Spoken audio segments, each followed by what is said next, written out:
That groove is insane.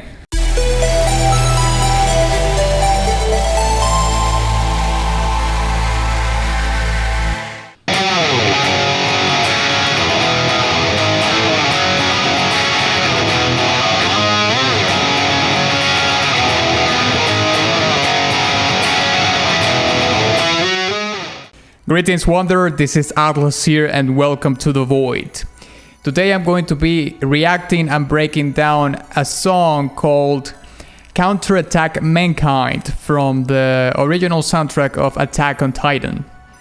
This is the winner entry of a poll that I did in my Patreon, and you know, the only other option that I had the other song that I had to put against this song was another Attack on Titan song, because I knew that Attack on Titan will win over other songs that are requested on my Patreon. So I had to put it against another track from the soundtrack of this anime. And as you can see here, Counterattack won by a landslide over Ashes on Fire.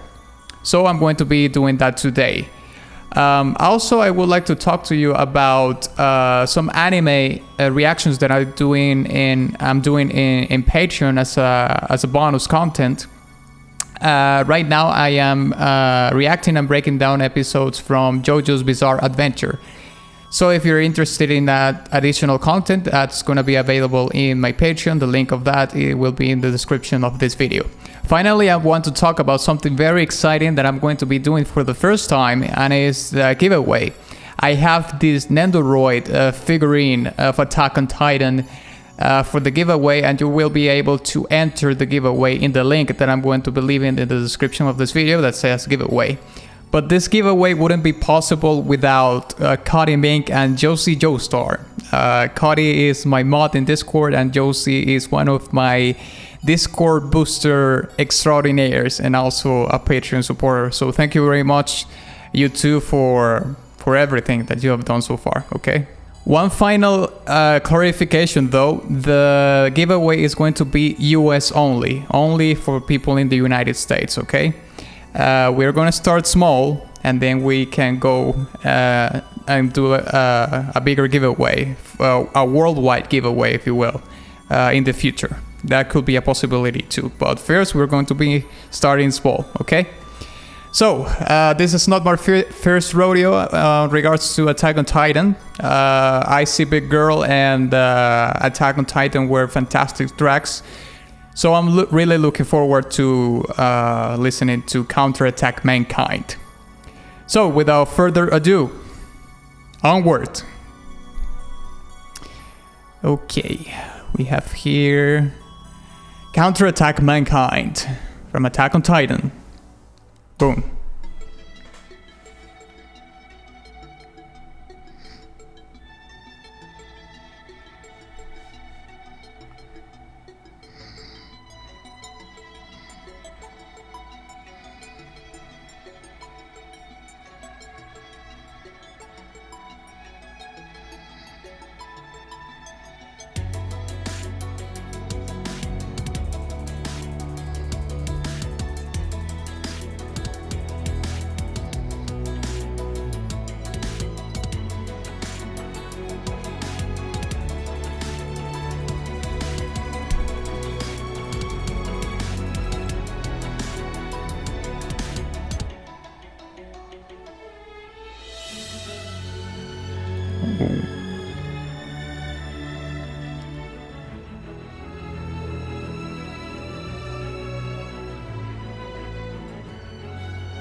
Wow, this is drastically different from the other tracks.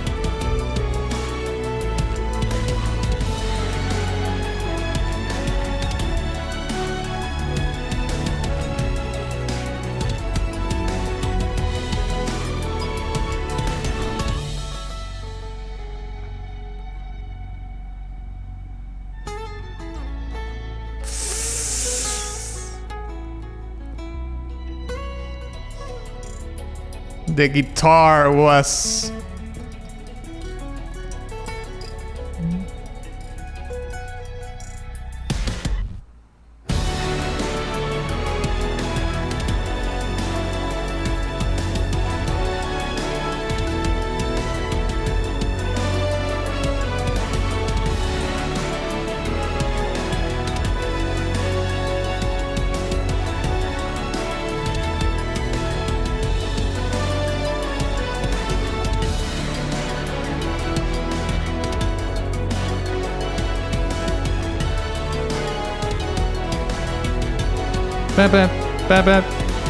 That on the strings.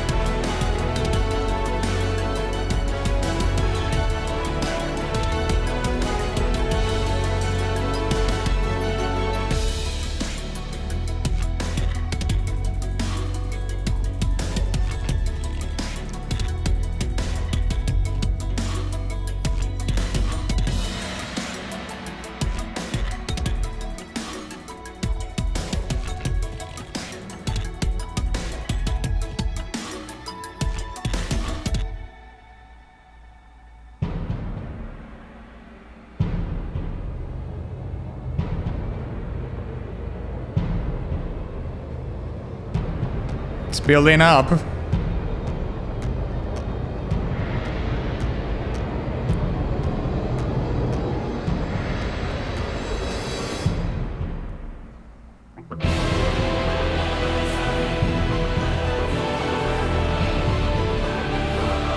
And now it transformed into something else. Like it went fully orchestrated.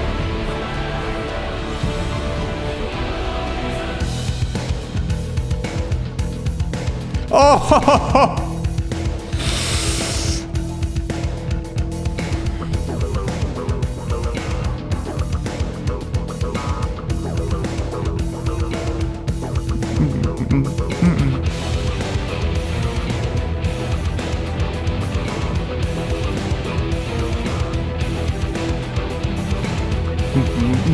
The bass, mate.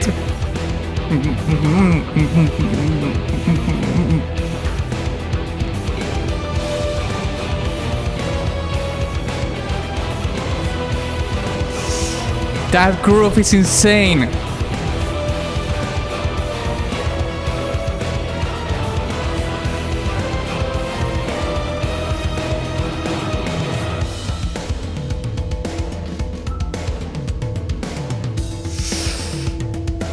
Now the percussion with the toms.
Mate.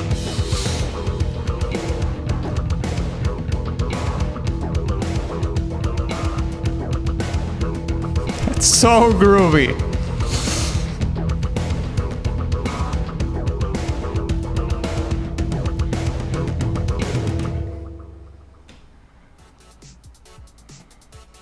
That was awesome, mate. Oh my lord of sin. Yes. Okay. Listen, so far Attack on Titan songs have been quite the thing. So far my favorite track was, well, I think it still is Attack on Titan. I See Big Girl, still a very good song. Then I heard Attack on Titan. I did like more Attack on Titan. I think I still like Attack on Titan a little bit more than this one, but I like the final quarter of this track when the percussion, this drum groove entered with the bass was insane. Like, that was my favorite part of the track. But I'm just gonna stop right there because I'm gonna leave the details for the breakdown, okay? So, let's break it down.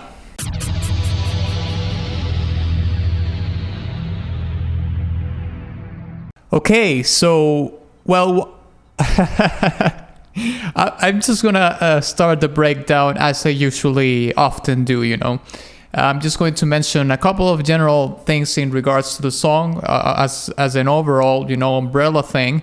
And then as I progressively talk in the video, I'm just gonna get more into the specifics of certain things that the composer did in this particular track. So, one of the first things that I want to mention is that the song has a really good balance in between the synthetic elements of the track as well as the organic elements, because I mean, we have a lot of things going on in here. We have synthesizers, we have drum samples, but we also, I mean, all those two things, along with the electric guitar, are some of the more synthetic, artificially kind of sounding instruments in the song. But we have a counterpart to that, which would be the orchestrated part, which would be the strings, the brass section, you know, and so on and so forth.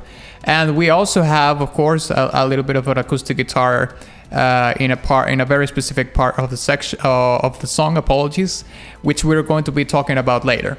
So yeah, I think that it has a very good balance in between the synthetic elements of it and the organic elements, and it plays very well into how the composer introduced them in the song, because there are some parts that sound very, very synthetic, others that sound very, very organic, and others that are very balanced in between the two. So you have a perfect, I would say, like a perfect balance, because you have like the extreme quote-unquote parts, which is something very synthetic, something very organic. For example, the very synthetic part would be the ending of the song, which we're going to be talking about later, and something very organic will be something like we heard in the section with the acoustic guitar comes in. Another thing is that the song doesn't have lyrics. Okay, so when I broke down YouSeeBIGGIRL and Attack on Titan, both of those tracks had lyrics, and I was able to sort of make my hypothesis and so on and so forth on regards to what actually pertains in the anime. But in this case, it's going to be a little bit harder, although the track is called Counterattack Mankind. So in my previous video, I did talk about the very big threat that mankind is facing in this anime. It's something I did say actually in my previous videos that it was like extinction level kind of threatening, you know, like the whole human race could go extinct in this world because of this threat. So of course, by the very name of the song, Counterattack Mankind, it would seem like a crucial, like the song comes in a crucial moment in the anime where humans find a way to fight this threat, at least effectively, maybe not in a victorious way, but effectively. And I think that translates very well in the song, because I'm going to be talking on something very specific at the end. But first of all, you can hear there's a lot of conflict in the track, you know, because it has so many movements, let's say. I don't know if that would be the correct way to put it, but for lack of a better term, I'm just going to put it that way, okay? Which evokes different things. A specific part of a song sounds very hopeful, and you think that you are close to victory, but then it changes completely into something else, and it evokes like conflict, that there's tension in the song. It creates a sense of dread, let's say. We're going to be talking more in depth about the tension of the song later. Another thing is that this track has a lot of influences from more popular music. It has its orchestral parts, but I think that in regards to the drum samples that we heard and the drum groove that we heard, to the quarter ending part of the song, it's very influenced by hip hop, in my opinion. That groove by the drum samples at the first half of the song, and then at the end, roughly at the end of the song, it's very much influenced by hip hop, but maybe not entirely by hip hop as a whole. But something that I was thinking about was Linkin Park. That some parts sound like they're very influenced by Linkin Park, but when you hear Linkin Park, they are also very influenced by hip hop. So it's sort of a legacy kind of thing, right? Like you have hip hop on top of it, and then you have these ramifications in which, well, Linkin Park comes from rock and hip hop, and that's Linkin Park, and Linkin Park having those influences have other ramifications, and so on and so forth, right? So yes, it has hip hop influences, and at the end of the track, it turns into a complete metal, industrial metal song. I think that was crazy, because there's a lot of things in this song that are absolutely off the hook that you don't expect, and that's one of the quintessential parts that I think a song like this should have, and the composer was able to achieve that in a very effective way, because there lies the tension and the conflict, or at least a part of it lies in those sort of drastic changes in terms of even genres of music, because the song actually like mutates into something else. Like you hear a part that is an orchestral part with some drum samples, and then it turns into a full orchestral thing, and then it goes full-blown metal with symphonic metal or something like that, and at the end it turns into a complete industrial metal song. Now let's talk about the tension in the song, okay? There's a very specific part that releases the tension a lot, which is the part we hear the acoustic guitar, okay? The acoustic guitar is supposed to give you like a good feeling kind of vibe, okay? Because you come from this particular arrangement that was big, that was massive, epic, with the drum samples and all that, and that filled a lot of space, let's say. That fills a lot of space for the listener. It is like not necessarily an overload of the senses, or at least one of your senses, but certainly there's a lot of things going on, okay? So you have to connect to different things, but when the song tames itself, or the composer makes it that way, and you hear only some synthetic elements, some synthesizers very tamed in the back, and then you hear the solo guitar played, the acoustic solo guitar on top of it, you become more attuned to a certain specific instrument, in this case the acoustic guitar, but the acoustic guitar is playing something very pleasant, and also the acoustic guitar is a very organic instrument, so that particular section breaks from the sort of balance that was in between the orchestral arrangement with the drum samples, and breaks it out, well, not completely, but it becomes like a 70% organic, 30% synthetic, okay? And that breaks the tension and releases it quite a bit. And then we start hearing a build-up again, and it goes into a build-up and a build-up and a build-up, and now I want to talk about something very specific too, which is the climax of a song. So I would like to ask you, what do you think, or which part do you think was the climax of a song? Because if you thought that the climax of the song was the part where the build-up ends and we hear this super massive orchestral part, I would differ on that, okay? Because to me, that part of that orchestral part, it's like a fake climax. I've talked about fake climaxes in previous breakdowns. I actually can't remember in which ones that I did talk about them, but I've talked about fake climaxes before. To me, the true climax of a song comes in the metal part, because the metal part is the most explosive, the one that occupies the most space, and is the one that has the highest energy among them all. Okay, so to me, the climax of the song is actually the last quarter of the song, which is the metal part. And you know what? I did talk about this in terms of the metal genre. I like when composers embrace the metal, you know, because I did a breakdown for Dragon's Dogma song. I can't remember the name right now, but I'm gonna leave it right here in this card.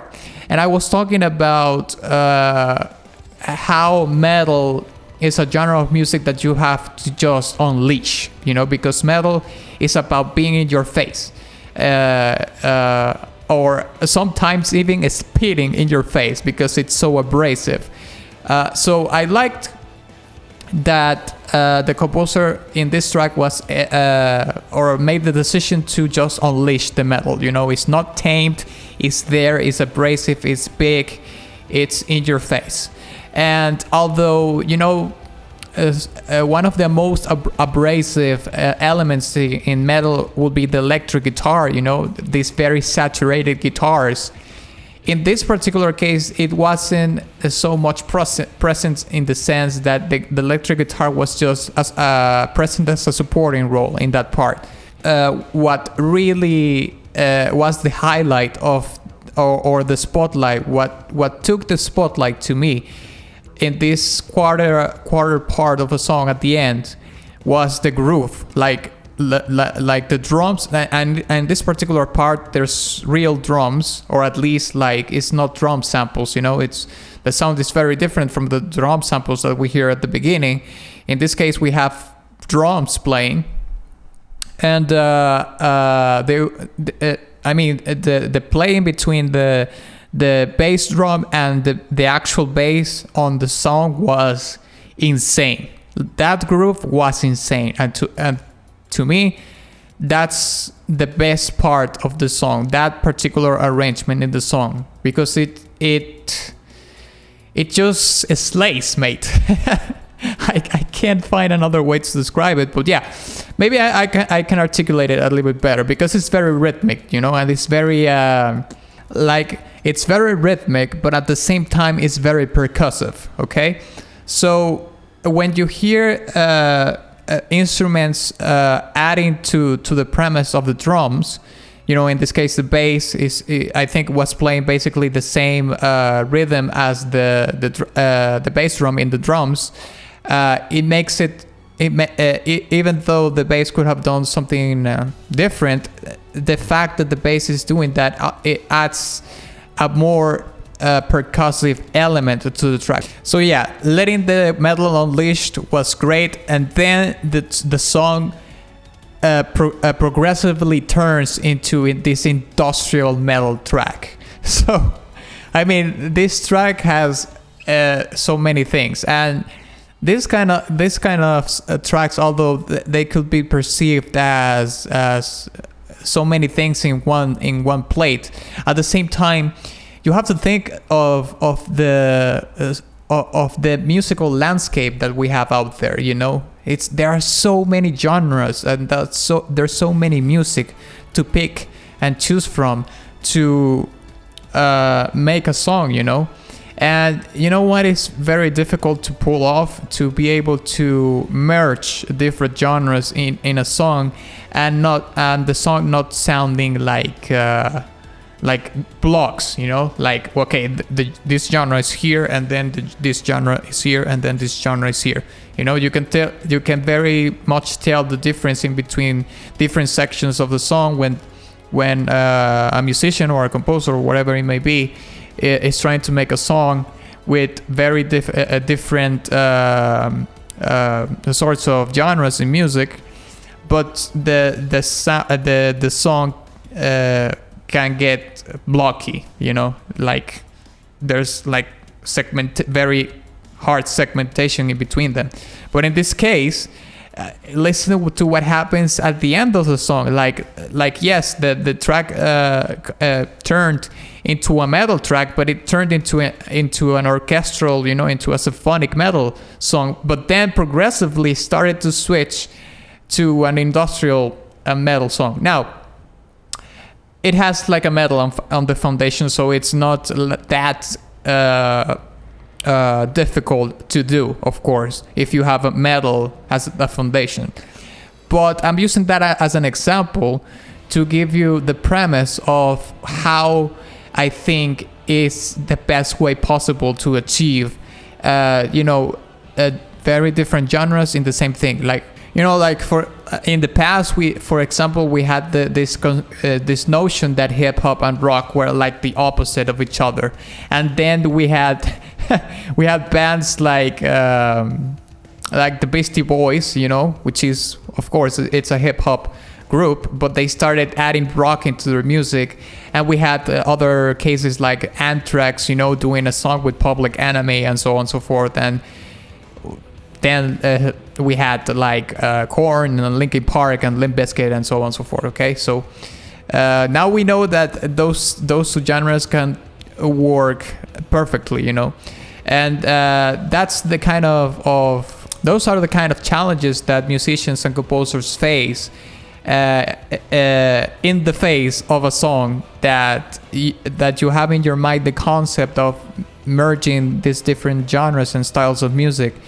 But then how can I do it without, you know, sounding with a hard segmentation or gets too blocky, you know?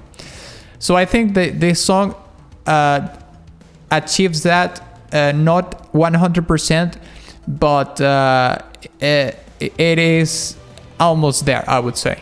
So yeah, I think I'm gonna give this track, I'm gonna give it a golden badge. Yeah, for sure. It was a fantastic track. Like the ending part, the groove in the drums and in the bass was insane.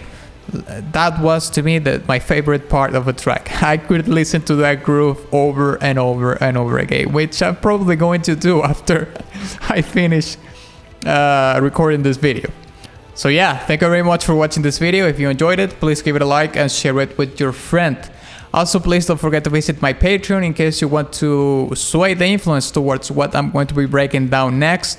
Also, visit my Ko-fi profile in case you want to make a one-time contribution to the channel, or my Ko-fi store when you can make your personal request of a song of your choosing, either from an anime or a video game. And also my Teespring shop, where you can get merch and all that jazz. And of course, ex nihilo nihil fit.